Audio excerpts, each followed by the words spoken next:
some medicinal herbs and spices for body health and beneficial things. So I've got some lists. Been doing a fair bit of research last night, looking up all these things. Let's start it off. So I found some anti-mucus, anti-cold, anti-cough, and to start off, we've got capsicum. It's good for anti-mucus, and this one is galangal. That is good for anti-cold and cough. And next we have is aniseed. Aniseed is anti-muscle spasms, good for colds, and it's also a bit of a sedative. So to relax and get some good anti-cough and cold, aniseed is a great one. Next we have aniseed is a great one. Next we have Greek oregano, or just oregano in general. It is anti-cough, anti-rheumatic, so anti-rheumatic and anti-arthritic is for the bones and joints and cartilage. If you've got aches and pains or you're getting older, then it's another good thing. And next we have ground ginger. And on my list, let's see, where's the ginger at? Ginger is anti-arthritis, so in the same family as the oregano. And then we have poppy seed. Poppy seed's a sedative and an anti-muscle spasm. That might also work for like muscle tics with your eyes, arms, or whatever. And apparently, muscle tics are also related to low magnesium levels, apparently. Next, we have cardamom pods. Cardamom works as an antiseptic. I'm not sure yet because I haven't looked into it. If it's if you grind it up and make a paste and rub it on something, or if you just eat it in general and it boosts your antiseptic capabilities. Next, we have star anise. Star anise is an antiseptic and an anti-arthritic, so it's kind of in the same family as all these. I've tried to group them all together in what they do. Next we have bay leaves. Where are they on the list? Alright, bay leaves are anti-rheumatic and they're great for sprains and strains. I was thinking separately of mixing into a garam masala style spice mix for food or otherwise. That cook them down in maybe olive oil or coconut butter and make it like a salve or something, like a Vaseline kind of thing, and rub it on sore injuries or wounds or on your skin and have it absorb into your skin and give you some muscle and bone and joint relief. Next we have, I think, sage. So this is sage here from the garden as well, same as the bay leaves. Sage is an antiseptic, great for gastroenteritis, and a sedative. So that'd be in the same group as aniseed as well back here. Aniseed pairs well with sage as a sedative, and poppy seeds as well are a sedative. So the aniseed, the poppies, and the sage pair well as a sedative mix. Next we have rosemary, also from the garden. Rosemary is anti-cancer, which is pretty good with a lot of additives in our foods these days. That there's a lot of carcinogenic shit that companies and food things put into your stuff, and it's not great. You want to be eating less processed things, so if it becomes straight from your own garden, and all you're doing is chopping with a knife and throwing it in a frying pan or sprinkling it on something, that's the best you can do, because the more processed it is, the worse it is for our bodies and everything. Next up we have mace blades. So this is the these are basically the seed pods, like the casing around the nut, which is your nutmeg, and they're great for intestinal gas and cancer and insomnia, and they use it as a general tonic. And I was looking up them. Apparently, people in the 1800s used to I think it was like it would have been the mace. So this stuff, they'd grind it up and concentrate it, and then eat it. You have to eat a fair bit, and it just tastes like absolute shit. Like, imagine eating dry cinnamon or like coffee grinds or something, but you almost throw up before you ingested it. But apparently, it could give you hallucinations for about 12 hours to a day, and then really mad headaches and vomiting and wanting to curl up and die. So it's no wonder it's not an illegal substance, because no one would want to trip balls from it and spend the next 2 days with the nutmeg mace blade induced hangover. And yeah, the actual trip is probably, from the sounds of it, probably not worth the come down. So that's why it's still just a general spice or whatever that is put in food, and in small amounts it's brilliant. But yeah. Next we have onions. I might be doing, these have got, what do they say? Your additive list. Onion 75%, vegetable oil 14. We get some zoom on that. Oh, well, I can read it off, but anyway. Vegetable oil 14%, and then wheat and flour. And salt. So I might end up chopping up my own onions and then drying them in the oven or out in the sun or something. Just so there's less processed crap in there that I don't really want.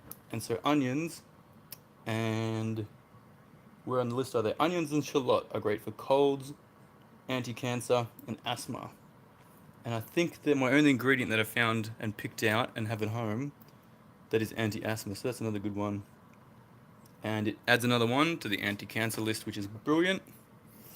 Next up we got fenugreek seeds. And on my list they are anti-diabetes and anti-heart disease. That's why they're kind of up in this general area, for the heart and anti-diabetes kind of health balancing. Next we have turmeric.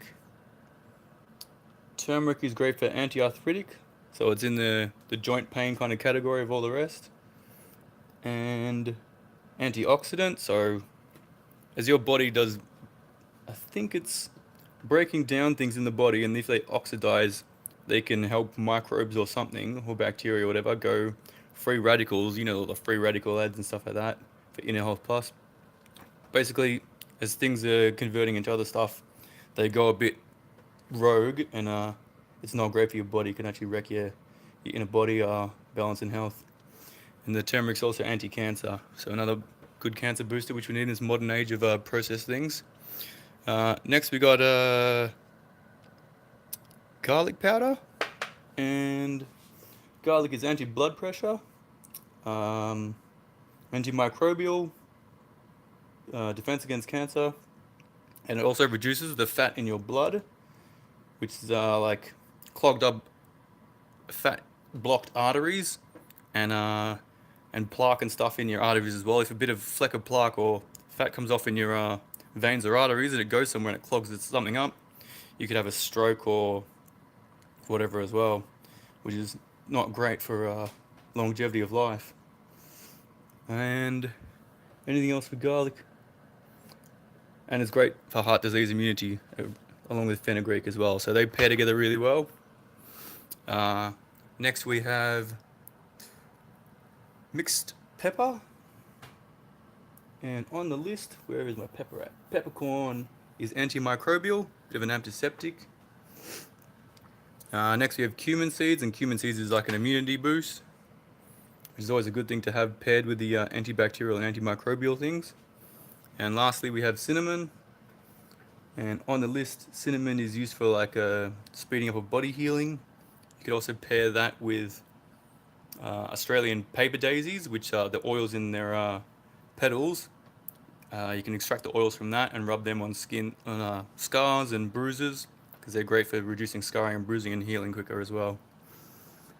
Have we got anything else? I think that's the list. A few things I didn't have.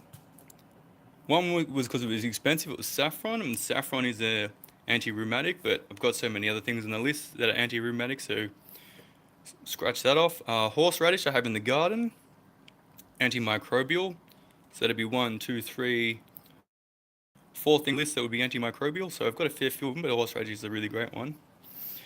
Coriander, which I don't yet have, goes on to a different name of Chinese parsley and then something else. I forget the actual name it had online, but when I looked it up it just said Chinese parsley, in other words coriander, which is antibacterial, anti-inflammatory, and a sedative, and it mixes into the sedative list of the sage, and where's the other one?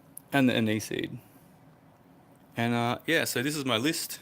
I'm thinking of pairing all of these off into their similar effects and healing properties, and either doing spice mixes for curries and things, or mixing them up into like spice powders and something you just dip your finger in and taste it. So I did a garam masala mix where I was using things like the star anise, not the mace blades, but the cardamom pods, and like ginger and other things. I also put galangal in there. I was using cloves, and I'll just have a look up in the cupboard. Cassia bark, which was like a sweety kind of, kind of like star anise. It's like a sweety kind of rich and like Christmas kind of feeling spicy.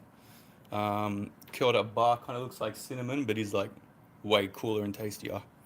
And yeah, I've done my own garam masala, but like I found when I mixed it up, I also had fennel seeds and other few things in it.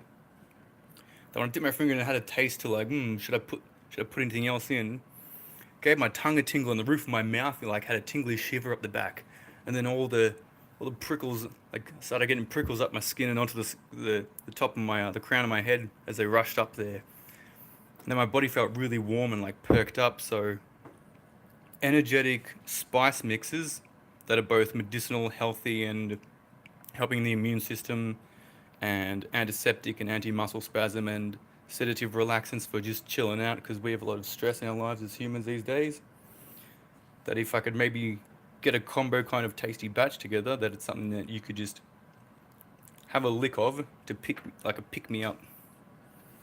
And yeah, so got a few ideas going, and there'll probably be more videos on this, and I'm gonna take this somewhere, because yeah, I'm looking at working this into my life and doing a bit of a more of a healthy mix, and with herbs and plants and spices and things in cooking, and then general like day to day, like it'll pick me up to something like a spice, like whew. It's like eating a chili before you get on the treadmill or something crazy like that. And that's my plan. So hope you enjoyed this short video. If you got any questions, shoot them down in the comments. If you got any suggestions for future videos or something I can work on, or you got a few great spices yourself that I should have had in this list, then by all means put it down there, and I might work them into the next video, or I'll look into them and have a bit of a research. And yeah, leave a like or if you enjoyed it, dislike if you didn't. Constructive criticism and compliments welcome. This is Race of Recycles, medicinal cooking herbs and spices, and I'll catch you later. Have a great day. Goodbye.